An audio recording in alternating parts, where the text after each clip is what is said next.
Destinator lahir di segmen yang cukup unik. Jadi dia tuh nyaris nggak punya lawan yang bener-bener head to head. Terutama dari segi segmennya sendiri. Karena dia adalah sebuah SUV 3 baris, 7-seater. Tapi harganya mulai dari 300 jutaan sampai paling mahal itu 495 jutaan. Nah, tapi walaupun dia nggak punya lawan yang bener-bener head to head, kita coba sedikit komparasi berangkat dari budgetnya.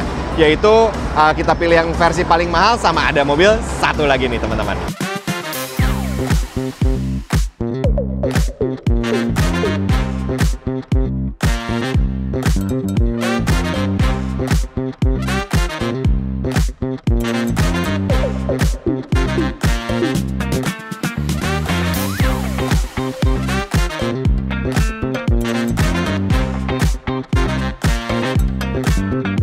Nah, dengan harga Destinator yang 495 juta untuk varian paling mahal, itu kayaknya masih pas untuk kita ketemuin sama Innova Zenix Hybrid Tipe V yang kebetulan emang ini model yang modelista, tapi kalau kita bandingin sama yang non-modelista itu selisihnya kurang lebih sekitar 30 jutaan kecil. Kita lihat ya, spek sama duduk-duduknya enak di mana.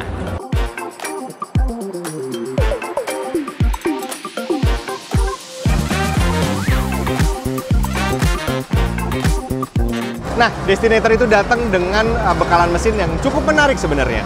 Dia pakai format 1500 cc, 4 silinder, dan dia pakai turbo, teman-teman. Jadi ini beda sama sekali dengan mesin-mesinnya Xpander, mesinnya X-Force, karena dia pakai turbo dan kodenya pun memang berbeda. Output yang dihasilkan itu juga menarik, teman-teman, untuk segmen SUV seperti ini gitu. Nah, kalau di Zenix Hybrid ini tentu beda prinsip. Kalau di Destinator tadi pakai turbo, di sini nggak ada turbonya, mesinnya NA, tapi dia pakai bantuan baterai dan motor elektrik. Jadi sebenarnya power yang dihasilkan juga nggak kekurangan sama sekali, dan bisa instan juga dengan suara yang cukup halus, tapi memang sensasinya berbeda. Jadi kalau mungkin teman-teman yang petrolhead pasti lebih seneng untuk sensasinya dari mesin dengan turbo gitu ya, ketika lagi berakselerasi. Sementara yang ini kombinasi antara mesin sama motor elektrik. Sama-sama instan tapi beda karakter, teman-teman. Tapi powernya oke kok. Secara dimensi, Destinator itu sebenarnya ngedeketin sama panjangnya Zenix. Dia tuh punya total panjang kurang lebih 4,68 meter alias nyaris 4,7 meter. Tapi selisihnya memang masih lumayan sama Zenix. Dia sedikit lebih pendek. Begitupun wheelbase-nya, teman-teman. Tapi karena dia sebuah SUV gitu, dari lahir udah udah dikasih gender bahwa dia adalah sebuah SUV. Jadi dia punya ground clearance yang memang lebih banget dari teman-temannya gitu. Apalagi dari MPV-MPV yang ada di Indonesia. Dia punya ground clearance itu sampai 214 mm kalau pakai underguard. Dan kalau misalnya nggak ada underguardnya, itu bisa nyampe 244 mm. Jadi ini sangat fleksibel, udah pasti gitu ya, karena ground clearance-nya cukup tinggi. Tapi di lain sisi, nanti kita coba dalamnya seperti apa ya dengan ground clearance tinggi seperti itu. Zenix meskipun bentuknya bisa aja kita modifikasi jadi ala-ala SUV, tapi sebenarnya dia adalah MPV ya. Jadi memang secara dimensi pun Zenix itu bisa mengakomodir lebih baik harusnya. Karena memang secara ukuran pun dengan angka gitu ya, panjangnya dia itu lebih panjang daripada si Destinator. Udah gitu wheelbase-nya juga memang sedikit lebih panjang daripada Destinator. Dan ketika kita lihat angka tingginya, itu nggak jauh sama Destinator, tapi ground clearance-nya itu berbeda jauh. Zenix itu punya ground clearance 185 mm, sementara tadi Destinator itu jauh lebih tinggi si ground clearance-nya. Alhasil dari atap sini sampai ke bawah, ke deck, harusnya di Zenix bisa lebih dimaksimalisasi ya ruangnya. Kita coba dulu kabin Destinator di bagian driver. Nih kita turunin bangkunya. Set, paling rendah. Senderannya kita enakin dulu duduknya. Dia juga punya tilt sama teleskopik yang cukup banyak. Set. Oke, nah ini cukup kerasa ya bahwa ini duduk udah paling rendah sih harusnya. Tapi untuk duduk di Destinator ini kerasa banget bahwa dia adalah sebuah SUV karena duduknya tuh tinggi. Dia tuh jadi kayak commanding banget gitu. Karena ketika kita lihat ke depan, kap mesin di pojok pun itu masih bisa kelihatan teman-teman gitu. Moncongnya itu jelas gitu untuk kita lihat. Dan itu menandakan memang kayak karakternya sebuah SUV banget gitu di Destinator ini. Memang mungkin secara ruang sisa di atas, ternyata nggak sedikit-sedikit amat walaupun duduknya commanding. Dia masih punya sisa ruang kepala lebih dari 8 jari, bahkan plus 3 lagi ya 11 jari. Jadi sebenarnya masih optimal juga gitu loh. Dan secara bangkunya juga masih enak didudukin. Dan buat teman-teman yang memang suka nyetir commanding, ini pasti cocok banget. Dan material di dalamnya ini juga kerasa banyak yang solid ya teman-teman. Kerasa apa ya, well built gitu. Terus enak dipegang-pegangnya. Serta ya khas Mitsubishi aja. Sampai setir segala macem tuh memang dia punya material yang walaupun di kelas ini tapi dia kerasa solid gitu teman-teman. Sekarang kita lihat di Zenix posisi drivernya. Kita turunin dulu bangkunya ke paling bawah, ke sisi paling maksimal. Dan kita adjust si setirnya itu bisa tilt dan bisa teleskopik dengan setelan yang lumayan banyak juga. Jadi posisinya adjustable lah ya untuk berbagai tinggi badan. Ini kurang lebih posisi duduk gue. Dan sisanya itu masih ada lebih dari 8 jari. Itu kurang lebih masih 8 tambah 3, 11 jari. Masih banyak sampai ke sini teman-teman. Jadi ruangnya masih cukup lega. Nah, ini baris kedua dari Destinator, dia juga bisa di slide maju, paling maju segini, paling mundur ternyata segini.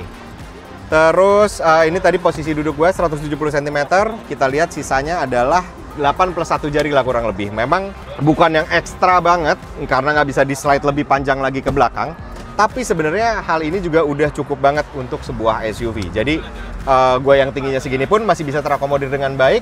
Dengan sisa ruang kepala yang juga masih baik gitu ya, 4 plus 3 jari berarti 7 jari.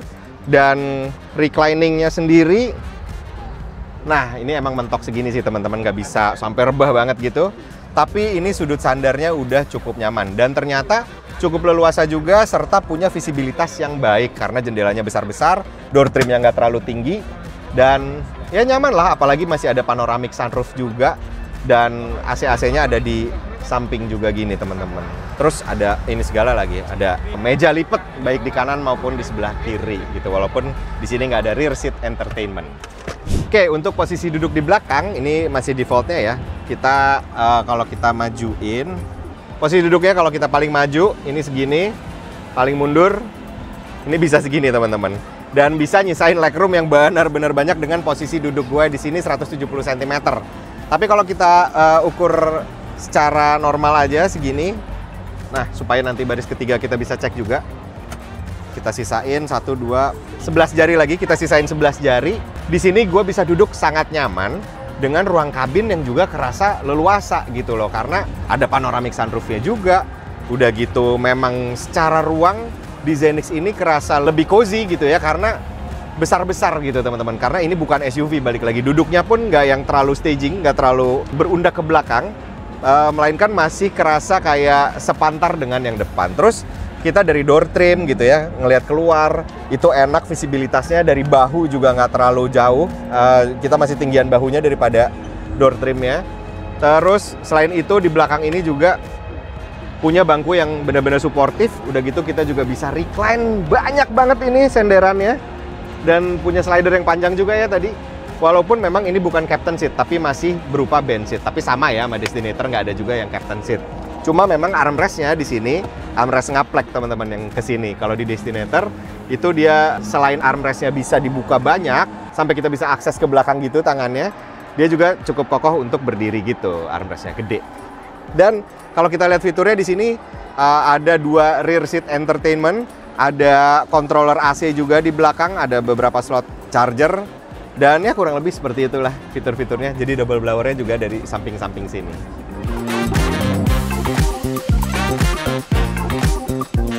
Nah, kalau kita slide paling mundur di bagian tengah ini, ternyata ruang baris ketiga itu benar-benar mepet. Jadi ciuman banget nih dengkul sama jok. Walaupun ini ya bisa kita majuin sih, si armrestnya mana sih caranya. Set, nah jadi seperti ini. Nah ini bisa nih teman-teman, kalau misalnya kita agak slide ke depan, nggak terlalu belakang, masih menyisakan sekitar 3 jari lah. Tapi yang depan juga bisa duduk cukup nyaman. Dan headrestnya ternyata juga masih bisa menopang tinggi badan kita yang sebesar ini. Dan ini hasilnya ketika kita duduk di Zenix baris ketiga dengan setelan depan tadi adalah posisi duduk gue yang udah nyaman banget gitu. Sisa legroomnya banyak, nyender recline-nya juga enak. Dan di baris ketiga ini kita masih bisa proper duduknya, cukup Bangkunya juga sebenarnya masih cukup support untuk ukuran baris ketiga. Sisa legroom juga masih ada, walaupun memang bukan yang banyak banget, segini sih 4 jari kurang lebih. Dan kita masih bisa recline teman-teman. Nah, ini nyaman sih. Ketika di recline ternyata agak mundur juga dan headrestnya masih gede. So memang di Zenix ini bagaimanapun karena dia dari awal lahir sebagai MPV, akhirnya memang jauh lebih nyaman untuk ada di dalam sini. Meski overall untuk duduk di Zenix itu jauh lebih nyaman baik di depan, tengah, hingga baris ketiga, apalagi kalau lagi sering bawa keluarga banyakan, tapi memang tipe V ini belum bisa dikasih fitur yang maksimal kalau kita comparing sama Destinator varian tinggi. Jadi ada beberapa hal nih yang nggak bisa dikasih kayak di Destinator Ultimate Premium. Contohnya ADAS yang udah hitung lengkap, ada speaker Yamaha 8 titik, airbagnya juga ada 6, dan punya electric tailgate. Meski di Zenix V Hybrid ini juga udah mencukupi, dengan sama-sama punya panoramic sunroof, head unitnya punya koneksi smartphone praktis juga, ada rear seat entertainment segala, walau sisanya relatif biasa. Memang si Zenix Hybrid ini baru kerasa yang bener-bener mantep itu di tipe Q, tapi harganya ya lumayan. Terus terakhir, soal rasa nyetirnya, kayak apa sih emangnya? Akhirnya kita bisa nyobain si Destinator, teman-teman. Jadi, kalau misalnya kita mau bandingkan dengan sebuah Innova gitu ya, baik yang bensin mau yang hybrid, itu karakternya tuh berbeda lagi gitu. Jadi ada di segmen yang cukup kerasa berbeda lah gitu. Karena ketika kita duduk pun itu kita udah langsung ngerasa bahwa di sini adalah sebuah SUV tulen karena duduknya benar-benar commanding alias agak tinggi, yang mana visibilitas kita tuh juga sangat baik sampai ke ujung kap mesin gitu. Tapi di lain sisi mungkin teman-teman yang senang nyetir sedan bisa jadi kurang suka ya dengan karakter mengemudi di Destinator itu, karena memang mobil ini relatif tinggi duduknya teman-teman gitu. Buat orang-orang yang senengnya sama duduk ala SUV. Sementara kalau kita di Zenix itu kan masih kerasa ya, walaupun mungkin bentuknya menyerupai sebuah SUV, tapi duduknya ya kerasa bahwa itu tuh kita sedang membawa sebuah MPV. Terus kalau misalnya soal respon dari si tenaganya sendiri, Zenix itu yang non-hybrid relatif biasa aja ya teman-teman, si mesin 2000 cc-nya. Tenaganya sebenarnya cukup, tidak kekurangan sama sekali.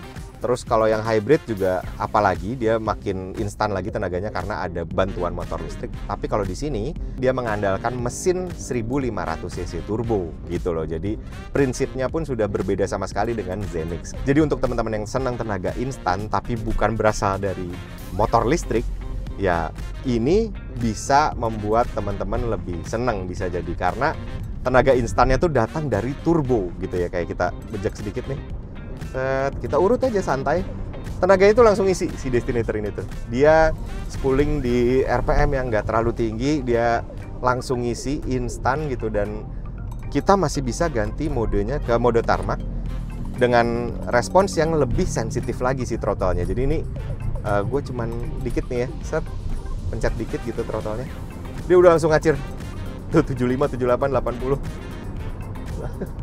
ngacirnya cepet banget. Padahal ini throttle-nya paling juga cuman 10-20% gue injeknya ketika lagi ada di mode tarmac. Dan ini sebenarnya sama sekali nggak bisa dibilang kurang tenaganya, bahkan lebih dari cukup untuk narik bobot mobil yang sebesar ini gitu. Karena ini responsnya teman-teman bisa lihat sendiri, mudah aja gitu, dengan RPM yang ini baru di 4000-an udah di 100 gitu. Jadi ada karakter yang berbeda tentunya dengan Zenix gitu ya, tergantung teman-teman lebih suka yang mana. Tapi ya satu hal memang yang terasa adalah bahwa mengingat ini adalah sebuah SUV yang cukup tinggi, ketika kita belok-belok teman-teman, apalagi dalam kecepatan yang cukup tinggi, itu body roll-nya emang lebih berasa, lebih lebih kayak naik kapal gitu, karena ya balik lagi ground clearance-nya pun jauh lebih tinggi daripada Zenix, sehingga otomatis gitu rasanya ketika berbelok tajam ya agak terasa body roll-nya. Tapi itu hal yang wajar karena ini adalah sebuah SUV. Meski gitu, untungnya Destinator punya fitur Active Yaw Control yang merupakan rangkuman dari kontrol traksi, power, dan bobot power steering, supaya mobil ini tetap stabil di tikungan meski tinggi dengan ngatur distribusi tenaganya tadi. Jadi rasa bodi jangkung itu pun ya akhirnya teratasi juga, masih kehitung direct lah. Sementara si Zenix sendiri ketika bermanuver itu memang kerasa lebih rendah, sehingga si body roll-nya pun sedikit lebih terjaga gitu teman-teman. Tapi pada akhirnya untuk budget di kisaran Destinator varian tinggi ini, memang ada beberapa poin yang bisa di-highlight. Dengan kurang dari 500 juta, kita tuh bisa dapat sebuah SUV tinggi, 3 baris, kencang, serta fiturnya lengkap. Sementara dengan nambah 30 jutaan dari situ, kita bisa dapat MPV yang jauh lebih nyaman, Apalagi secara ruang ya, 3 baris juga, konsumsi bahan bakarnya gokil karena hybrid, tenaganya juga memuaskan tapi memang fiturnya aja belum maksimal. Jadi tergantung teman-teman nih butuhnya lebih ke yang mana. Makanya silakan utarakan perspektifnya di kolom komentar. Thank you udah nonton Autofan Indonesia. Caps!